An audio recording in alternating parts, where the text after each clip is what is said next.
ఇందాక ఏసీపీ కృష్ణప్రసాద్ గారు మాట్లాడుతూ కమ్మవారి యొక్క హిస్టరీ అంతా చెప్పుకొచ్చారు ప్రీవియస్ రోజుల్లో, అంటే 10వ దశాబ్దం నుంచే. అంత హిస్టరీ నాకు తెలియదు, కానీ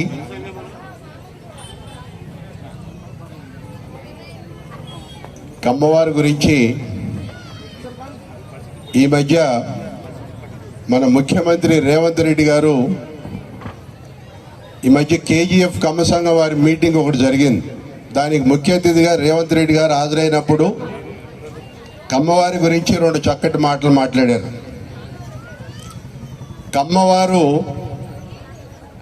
కమ్మవారు అమ్మలాంటి వారట. ఇది నేను చెప్పిన మాట కాదు, మన ప్రియతమ ముఖ్యమంత్రి రేవంత్ రెడ్డి చెప్పిన మాట ఇది. ఎందుకు ఈ మాట చెప్పాడే అంటే, అమ్మ కనుక బిడ్డడు ఇంటికి వస్తే బిడ్డో కూతురో కొడుకో వారి కడుపు ఆకలి చూస్తుందట. అలాగే కమ్మవారు సమాజం యొక్క మంచి చెడులు చూస్తారట. ఇది దానికి పోలిక.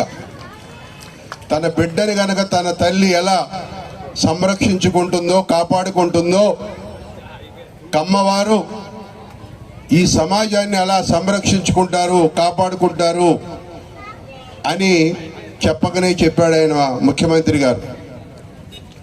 అంతేకాకుండా ఇంకో మాట కూడా మాట్లాడారు అదే మీటింగ్లో. పైన అమ్మవారు, కింద కమ్మవారు.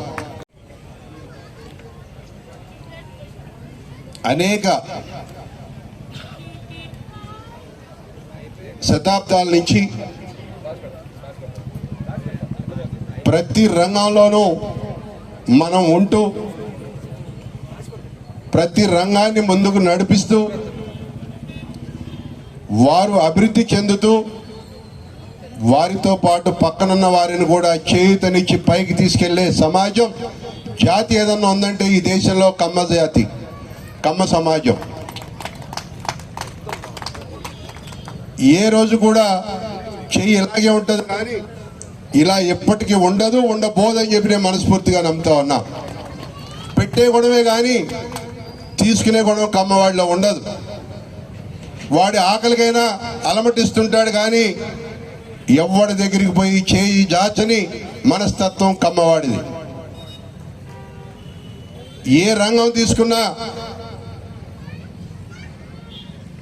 అది వ్యవసాయ రంగం నుంచి నేటి ఆధునిక రంగం ఐటీ సెక్టర్లో, కానీ ఇప్పుడిప్పుడే అభివృద్ధి చెందుతున్న ఆర్టిఫిషియల్ ఇంటెలిజెన్స్, ఇలా ఆనాటి నుంచి మొదలైన వ్యవసాయ రంగం నుంచి నేటి ఆర్టిఫిషియల్ ఇంటెలిజెన్స్ రంగం వరకు కూడా కమ్మవాడు లేని రంగం లేదు.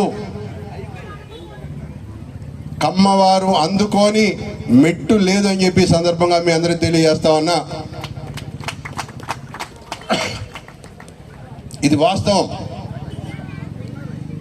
ఈ మధ్య కమ్మవారి దెబ్బ ఎలా ఉంటుందో మన ఏప్రిల్ మేలో ఆంధ్రప్రదేశ్లో చూపించారు. అందరూ తిరుగులేని దెబ్బ కొట్టారు, ఎవరు ఊహించలే.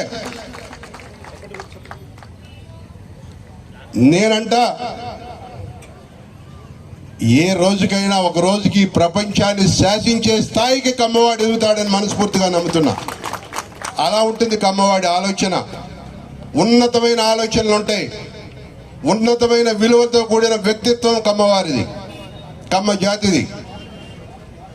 జాతి మనుగడ కోసం దేనికైనా సాధించడానికి సిద్ధపడతారు. ఇవాళ పాత రోజుల గురించి నాకు తెలియదు, కానీ నాకు తెలిసిన నందమూరి తారక రామారావు గారి దగ్గర నుంచి మొదలెడితే నేటి చంద్రబాబు నాయుడు గారు, ఇప్పుడిప్పుడే అంకురిస్తున్న నారా లోకేష్, మైక్రోసాఫ్ట్ సిఇఓ సత్య నాదెళ్ల, ఇలా ప్రపంచంలో ఏ రంగంలో తీసుకున్నా కూడా వ్యవసాయం దగ్గర నుంచి రాజకీయం, సినీ రంగం, వ్యాపార రంగం, ఇండస్ట్రీస్, పేపర్లు, పత్రికలు, ప్రింట్ మీడియా, ఎలక్ట్రానిక్ మీడియా, ఏ రంగం తీసుకున్నా కూడా కమ్మవాడు ఆధిక్యంలోనే ఉన్నాడు. కానీ ఎక్కడ కూడా లోబడి ఎవరికి కూడా చేయి జాచలేదని చెప్పి తెలియజేస్తా ఉన్నా. ఎందరో మహానుభావులు కులంలో ఒక రామోజీరావు గారు లాంటి వారు ఇవాళ అందరం కూడా అదే రకమైన ఉండొచ్చు. 2-3 ఎకరాలతో పొట్ట చేతి పుచ్చుకుని హైదరాబాద్ వచ్చాం బతుకుదామని. ఒక హైదరాబాదే కాదు, ప్రపంచ దేశాల్లో ఎక్కడున్నా కూడా మన యొక్క చరిత్రని సాటి చెప్పుకుని అక్కడ అభివృద్ధి కోసం పోరాటమే మన యొక్క సాంప్రదాయం అని చెప్పి నేను నమ్ముతా ఉన్నా. మీ అందరికీ ఒక చిన్న ఎగ్జాంపుల్ కమ్మవారి గురించి చెప్పి నేను ముగిస్తా. 200-300 ఏళ్ల క్రితం, నేను అనుకుంటా 100-150 ఏళ్ల క్రితం నిజాం సాగర్ ప్రాజెక్టు కట్టి, సార్ వెంకటేశ్వరరావు, ఇది నాకు ఎవరో మనాళ్ళే చెప్తున్నా సార్, నాకు తెలిసిన విషయం కాదు. నిజామాబాద్లో నిజాం సాగర్ ప్రాజెక్టు కట్టి నీళ్లు ప్రవహిస్తూ ఉన్నాయి. నీరు వృధాగా పోతా ఉంది. ప్రాజెక్టు కట్టిన విలువ కూడా ఎవరికి తెలియట్లా. నైజాం నవాబు ఆనాటి ఆంధ్రపత్రికలో ఒక ప్రకటన ఇచ్చాడట, వ్యవసాయం చేయడానికి రైతులు కావాలి. ఆ ప్రకటన చూసి కృష్ణా జిల్లా, గుంటూరు ఏ ప్రాంతం నుంచి మన వాళ్ళు కొంతమంది ఆలోచన చేసి వెళ్తే ఎలా ఉంటుందా అని చెప్పి ఆలోచన చేసి, ఆ రోజుల్లో మరి అక్కడి నుంచి ఇక్కడ రావాలంటే ట్రైనులు లేవు, బళ్ళు లేవు, ఏం లేవు, ఏదో వాళ్ళకున్న వీటిని పట్టుకుని మొత్తం మీద నిజాం సాగర్ ప్రాజెక్టు కాడికి వెళ్ళారు. వెళ్తే నీళ్లు బాగున్నాయి, అన్నీ బాగున్నాయి, వనరులు, దీన్ని ఎట్లా వాడుకోవాలి అని ఆలోచన చేశారట. చేస్తే వాళ్ళకు కూడా ఆ రోజుల్లో ఇంత జ్ఞానం కానీ ఇంత ఇది తక్కువ కదా. సరే ఏం చేస్తే బాగుంటుందని ఆలోచన చేసి ఆ నీరు ఎటు ప్రవహిస్తుందో ఆ నీటమ్మట గట్టమ్మట పడి బయలుదేరారట. ఎక్కడికి వెళ్తే బాగుంటుంది, ఎక్కడ అడ్డా పెడితే బాగుంటుంది అని చెప్పి ఒక 70-80 కిలోమీటర్లు ప్రయాణం చేసినాక వారికి ఒక మట్టి రోడ్డు కనపడిందంట. ఆ ఊర్లో అక్కడ ఉన్న వాళ్ళని అడిగి, ఈ రోడ్డు ఏడికెళ్ళి వస్తుందా, ఈ మట్టి రోడ్డు, ఇది ఏంటి పరిస్థితి అంటే, ఇది హైదరాబాద్ నుంచి బయలుదేరి వస్తుందండి రోడ్డు, కాబట్టి ఈ రోడ్లో వెళ్తే హైదరాబాద్ దక్కుతుందని చెప్పి వారు చెప్పడం జరిగిందట. ఈ మన వాళ్ళకి ఆలోచన తట్టింది, ఏమో ఒక ఊరికి ఒక రోడ్డు ఉంటే ఎప్పటికైనా ఈ ఊరు డెవలప్ అవుద్ది, ఇది మనకు సరైన అనుకూలమైన వాతావరణం అని చెప్పి అప్పుడు ధర్మవరం అక్కడ ఎంచుకుని ఊరు పోయి అక్కడ ఉన్న 30-40 ఎకరాలు అమ్మితే ఇక్కడ 300 ఎకరాలు వచ్చిందట. ఆ రోజు 340 ఎకరాలు ఎంతో. ఒక 10 ఫ్యామిలీలు అక్కడికి వచ్చి స్థిరవాసం ఏర్పరచుకుని అసలు వ్యవసాయం అంటే ఏంటో ఆ చుట్టుపక్కల ఏరియాల వాళ్ళందరికీ పరిచయం చేసి బ్రహ్మాండంగా ఇవాళ ఆ ఏరియా అభివృద్ధి చెందటానికి కమ్మవాడి దోహదం. అది ఎందుకు చెప్పానంటే, ఇలా ఏ రంగంలోనైనా తీసుకుని ఇంకా కాసేపు వాళ్ళ దగ్గరికి వచ్చి కూర్చుంటే నువ్వు ఏంటని ఎవరిని అడగలేం కదా. వాళ్ళ కులాలు గోత్రాలు మన కులమే అందరినీ పైకి తీసుకొచ్చే కులం మన కులం, మనకు అటువంటి తారతమ్యాలు ఉండవు. కానీ బట్ వారు మాట్లాడుతుంటే మాట విధానం కానీ, వారు చూపించే ఎక్స్ప్రెషన్స్ కానీ, వారి బాడీ లాంగ్వేజ్ కానీ చూస్తుంటే డెఫినెట్గా ఇదేదో ఆ మూలాలు ఉన్నాయని చెప్పి మనం గుర్తుపట్టవచ్చు.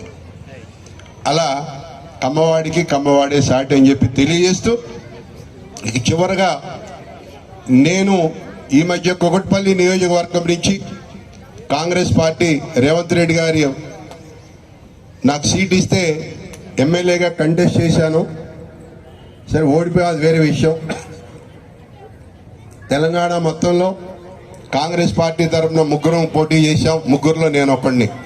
ఒకటి తుమ్మల నాగేశ్వరరావు గారు ఖమ్మం నుంచి, హైదరాబాద్ ఏరియా నుంచి నేను బండి రమేష్, ఇంకొక ఆయన సిరిపూర్ కాగజ్ నగర్ నుంచి రావి శ్రీనివాస్ గారు. ఇలా ముగ్గురం పోటీ చేస్తే తుమ్మల నాగేశ్వరరావు గారు గెలిచారు, వారు మంత్రిగా ఉన్నారు, మీ అందరికీ తెలిసిందే. ఈ విషయం ఇప్పుడు మీకు ఎందుకు చెప్తున్నానంటే, మనకి తెలంగాణలో ఈ మధ్య కులగణన జరుగుతూ ఉంది. అది మనకి చాలా దోహదం చేస్తుంది. మనం దగ్గర 15-20 లక్షలు 25 లక్షల జనాభా దగ్గర ఈ తెలంగాణ రాష్ట్రంలో ఉన్నాం. పొలిటికల్గా చాలా వ్యాక్యూమ్ ఉంది, అవకాశాలు మెండుగా ఉన్నాయి కమ్మవారికి. రేపు రాబోయే కార్పొరేషన్లోనే హైదరాబాద్ చుట్టుపక్కల 15-20 సీట్లు మనం అడిగి తీసుకోవచ్చు. కార్పొరేటర్లుగా అవకాశాలు ఉన్నాయి. ముఖ్యమంత్రి గారితో మేము మాట్లాడినాం. ఎవరికైనా యువత ఇంట్రెస్ట్ ఉంటే తప్పకుండా ముందుకు రండి. మీ ఏరియాల్లో ఉన్న వాళ్ళని కలవచ్చు, లేకపోతే మాలాంటి వాళ్ళని కలవచ్చు, లేకపోతే మన మంత్రి గారు తుమ్మల గారిని అయినా కలవచ్చు. చేయూత అందించడానికి మేము సిద్ధంగా ఉన్నాం. ఇది వాస్తవం. ఏదో మీటింగ్ వచ్చా 4 మాటలు చెప్పేద్దాం అనేది కాదు, ఇది వాస్తవం. ఆల్రెడీ రేవంత్ రెడ్డి గారితో మాట్లాడినప్పుడు, ఈ మధ్య కమ్మ సంఘం వారు కలిసి వారితో మాట్లాడినప్పుడు ముచ్చటించాం. తప్పకుండా చేద్దాం, మీరు మీ క్యాండిడేట్లు రెడీ చేసుకోండి అని వారు కూడా చెప్పడం జరిగింది. హైదరాబాద్ సరౌండింగ్స్లో మనకి మంచి అవకాశాలు ఉన్నాయి. ఒక్క కార్పొరేటర్లనే కాదు, అనేక అవకాశాలు ఉన్నాయి. రేపు రాబోయే రోజుల్లో ఎమ్మెల్యేలుగా కంటెస్ట్ చేయడానికి కూడా క్యాండిడేట్లు కావాలి, ఫ్రాంక్లీ స్పీక్స్. కాబట్టి అవకాశాన్ని అందిపుచ్చుకోమని నేను యువతను ముఖ్యంగా కోరుతా ఉన్నా.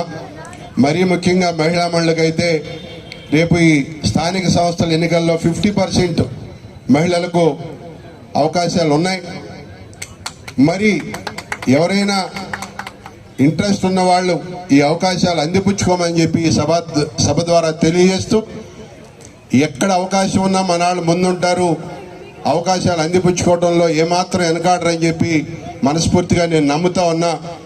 రాబోయే రోజుల్లో కలిసిమెలిసి సాగుదామని ఇందాక గూడూరు సత్యనారాయణ గారు చెప్పినట్టుగా కమ్మ సంఘాలు మరి ఎవరికన్నా ఏదైనా ఇబ్బంది వచ్చినప్పుడు సరే, ఇటువంటి ఏదైతే వనభోజన కార్యక్రమాలు ఇలాంటివి చేసుకుంటూనే సంఘం కులంలో ఎవరికన్నా ఏదైనా ఇబ్బంది ఉన్నప్పుడు చేయూతను అందించడానికి మన వాళ్ళు చాలా మంది పెద్దలు ఉన్నారు, ఈ హైదరాబాద్లో కానీ మన తెలుగు రాష్ట్రాల్లో కానీ. వారి ద్వారా సహాయ సహకారాలు అందించడానికి సంఘాలు పూనుకోవాలని చెప్పి మనస్ఫూర్తిగా నేను సంఘ పెద్దలను కోరుకుంటూ, అవకాశం కల్పించిన ప్రతి ఒక్కరికి ధన్యవాదాలు, అభినందనలు తెలియజేస్తూ సెలవు తీసుకుంటా ఉన్నా. థ్యాంక్ యూ అరుణాల్. జై కమ్మ, జై జై కమ్మ, జై కమ్మ, జై జై కమ్మ.